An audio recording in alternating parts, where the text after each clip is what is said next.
Okay.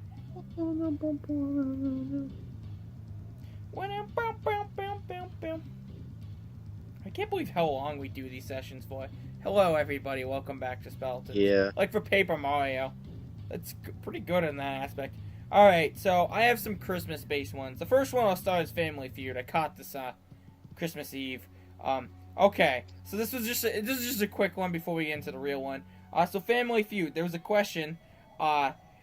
Family Feud. Who tells you to lie back and relax? The last one was a dominating hooker, and the top ones are like therapist, dentist, doctor. And I guess apparently a dominating hooker tells you to lie back and relax. Yes. And that was on Family Feud, so that's pretty cool. Well, yes, it was Steve Harvey's the host.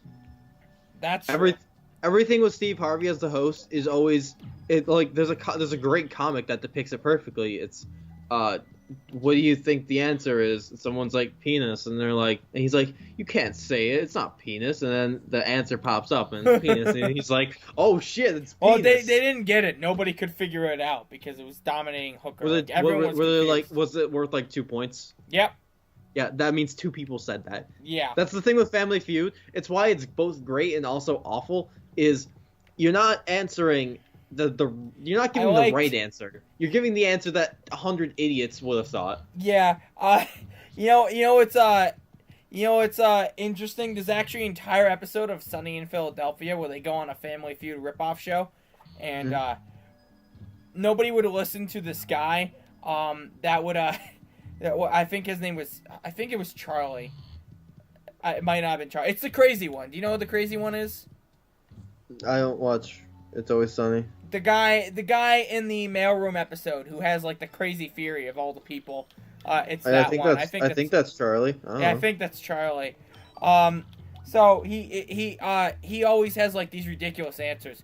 They're always on the board with 1 point. It's because he was in one of the surveys for Family Feud, which they actually have a process against that, so they can only Yeah, I imagine there's a process so they can't be in, so the contestants there can't needs to be at least 2. Also, there has to be. Yeah, I was gonna say. Also, there has to be at least 2. No, I think that's the only thing. There only has to be 2.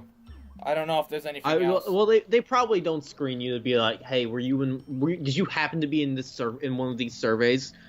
They probably don't screen that, but like that is their defense. For that is there has to be at least 2 people to say it. The problem is when 2 people say it, that doesn't mean anyone's gonna get it. Like dominating hooker telling you to sit back and relax. Yeah. I don't think she's telling you to sit back and relax. I think she's telling you on your knees, worm. Yeah. Yeah, pretty much. I don't know any. I think that's weird. I guess I've never been with a dominating hooker. Last time I paid a hooker, she just took the money and nothing really happened. To be fair, I only got the porn perspective on that. I haven't hired a dominating hooker yet. Let me see. Come back in 10 years when I'm desperate. I'm more desperate than I ever have been in my entire life. But I assume they didn't mean male hooker, so I have no idea. I guess I should be clear. I used to be a male hooker. That's where I was going with that. Not like I hired a male hooker. Yeah. Yeah. Of course, Derek. Anyhow, so I'm really not get back helping to the that Sunny whole in Philadelphia episode. So, they actually, because of his ability to get those one answer things, they managed to steal a lot of answers. Yeah, that's the easiest way to get points. Yeah, and then essentially they get the fast money. And there's one of the guys, I think it's Max. No, it's not Max. It's the smart. It's the really like smart. I want to say pompous guy. He's like doing really badly, but he's like, I'm gonna redeem myself in fast money. And he's like, no, you should let me go. I'll know all the answers. Like, you're only gonna be able to get 5 points, 1 point for each answer, because nobody else says your crazy answers. And Max here doesn't understand how the game plays, so it's gotta be me, and I'll just have to redeem myself. So, like, what ends up happening is, the girl goes first and gets him 195 points. Okay. And he just embarrassingly cannot come up with a correct answer. He keeps getting the buzzer, and it keeps, like, bothering him a lot. Which I find to be absolutely hysterical. Oh boy, Dupless with extra attack is not something I want to see. But Rongamundo.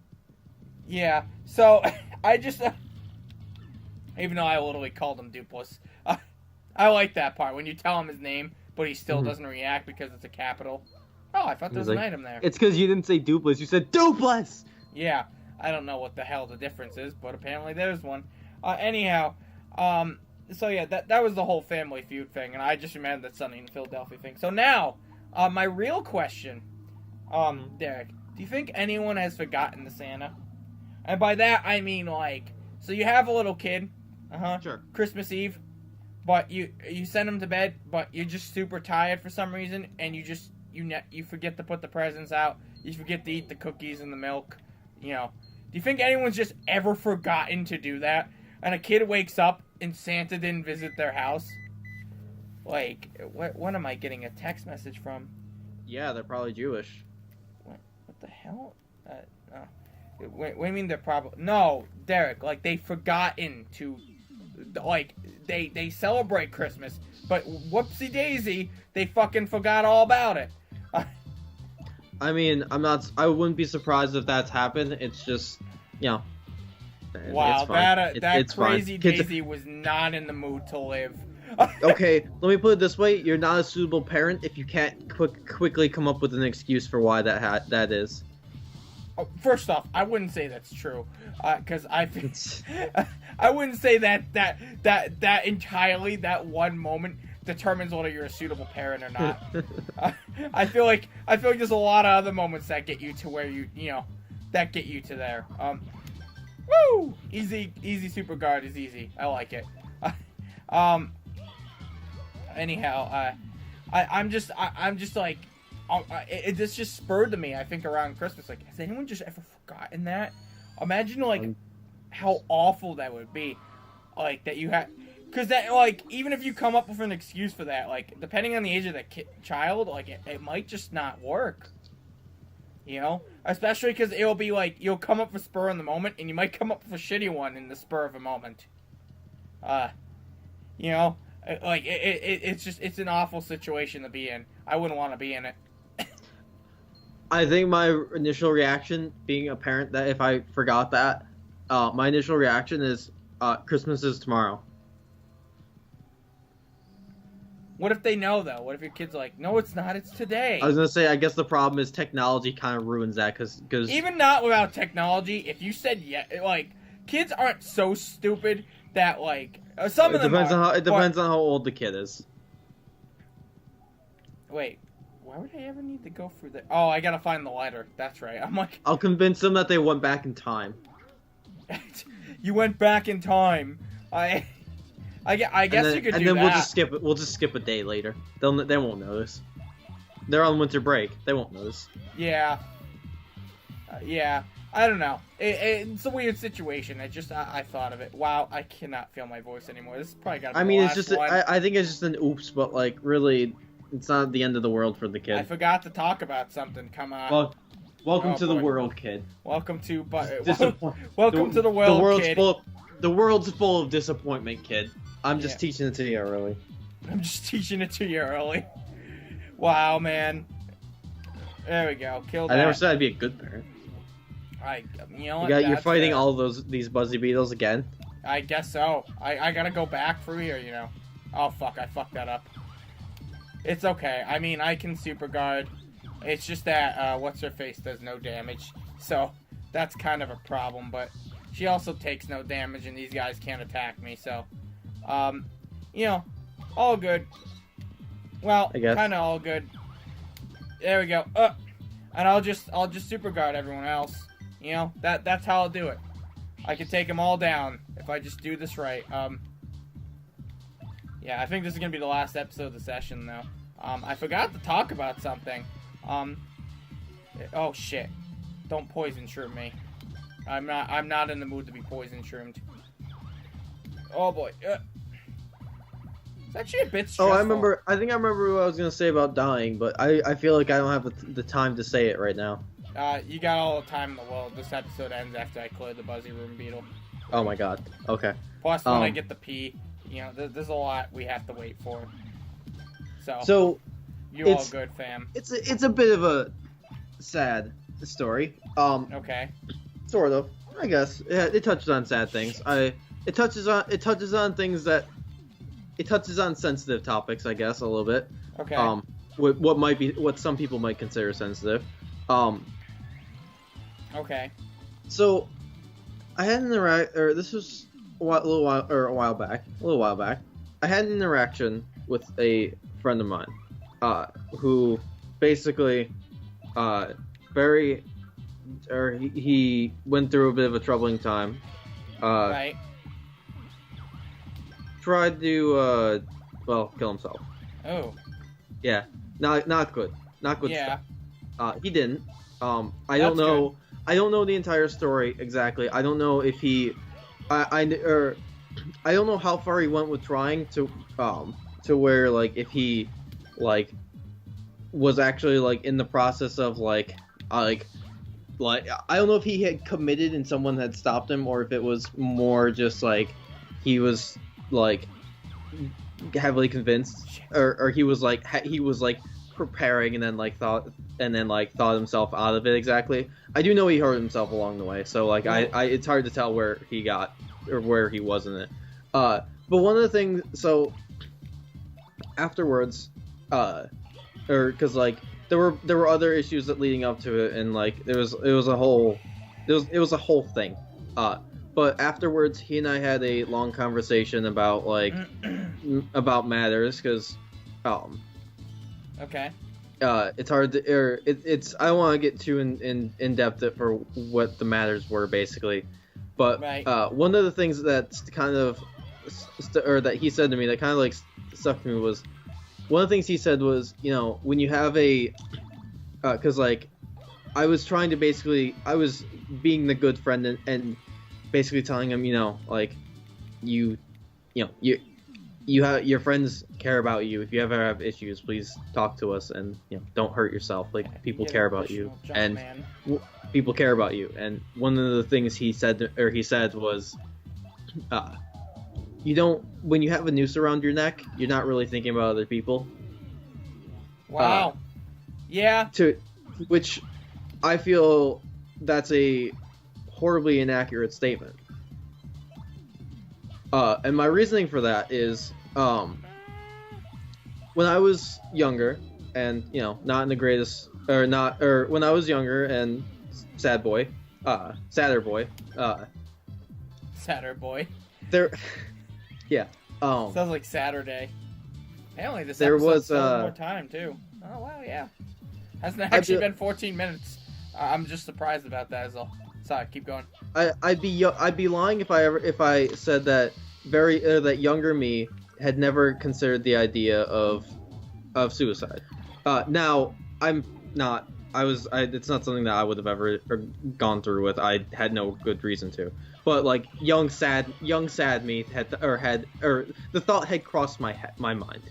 It's I don't think that's a lot of people's I was minds gonna say at I don't some think that's an unusual point. thing Oh for my it. god. I don't think that's an unusual thing to have crossed people's minds at some point in their life, really. And when I was thinking about it and I thought about it, and the reason that the thing that like kept me going for the longest time, because like there was I don't usually talk about my past with people too often, because it'll just make them sad.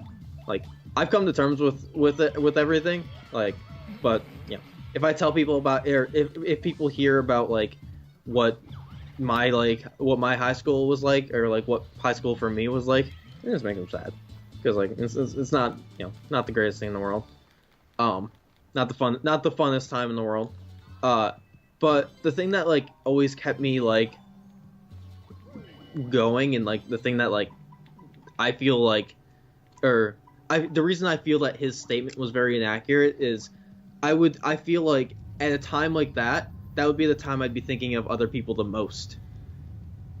I don't know. Because I've been in situations, or I have been in a position in my life before where I was very sad, or I was very depressed, very sad, and the thing that always kept me I only got quick change. I think the thing that always kept me like going, like the thing that kept me thinking like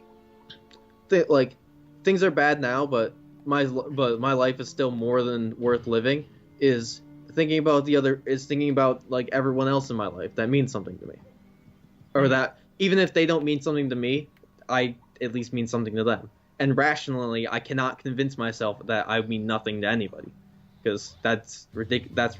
Not a simplifier. I see, like, I could see it. It was something I could see fairly often, really.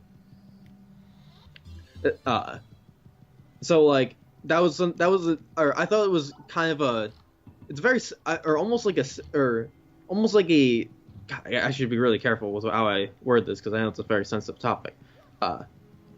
And I don't mean any offense to anybody, but I feel like it's a very selfish thing, really. Yeah. To, like, but suicide is a very selfish thing. Because a lot of times, like, though people might disagree, like, there's not a soul on the planet that no one cares about. It's easy for people to say no one does. I disagree with that, but it's easy for people to disagree with that. But in reality, humans are a species that survives and thrives off of interacting with other humans. Like, I don't think that there's a soul on the planet that... Even if you just need to take it this way, statistically, there is was it 7 billion people in the world? Yeah. 7 trillion, whatever. Sure, 7 billion. The probable chance that there isn't at least one person out there that no one likes is okay. Well, fuck that impossible. person, but the rest of the people, maybe multiple, maybe just one, maybe not at all. But you know, it's basically like. Also, okay, like how you is, fuck that person, so that person just gets more sad about their situation. Like, oh. Okay, my point is it's easy for people to deny it themselves, but like the way human civilization works, people interact with each other. It's easy to say it's likely that there are people like that. However, get out, Mario, get out! Is there an Amazing Daisy? Daisy right there, yeah, it's awful situation. I'm really I want to see it attack. Almost, I don't want to attack. It does 20 damage, plus I take extra damage. I'm good, fam. But I guess my point is, though, yeah. I feel... you know what, I want to just throw this out there. If you're thinking of suicide, please call that number, which I'll probably have to put at the bottom now. Sorry. Or in the description. Yeah. No, but that's a very important number. Logic made a song about it. Made me respect Logic. That's pretty... Not my most favorite song, but I like that he took the time to write a song about it. It's pretty cool. Pretty cool dude in my book. It's just on that alone. It's not something I usually like to.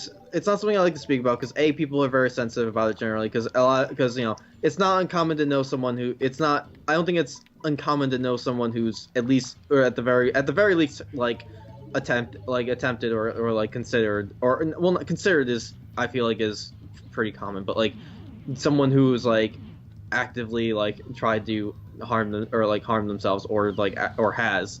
I don't think that's uncommon. The thing is, because just going off what you said, like, I wouldn't entirely disagree that it's, you know, selfish, but like, don't bring that up if you ever talk to someone about it. Yeah, of course, absolutely. Not gonna make them change their mind or feel better about it. I realize that, but the thing that the main point that I'm that I'm making here is, I feel, or when he made the statement, or that, like, when you have a noose around your neck, you're not really thinking about other people. You're not really thinking about other people at that point. Yeah.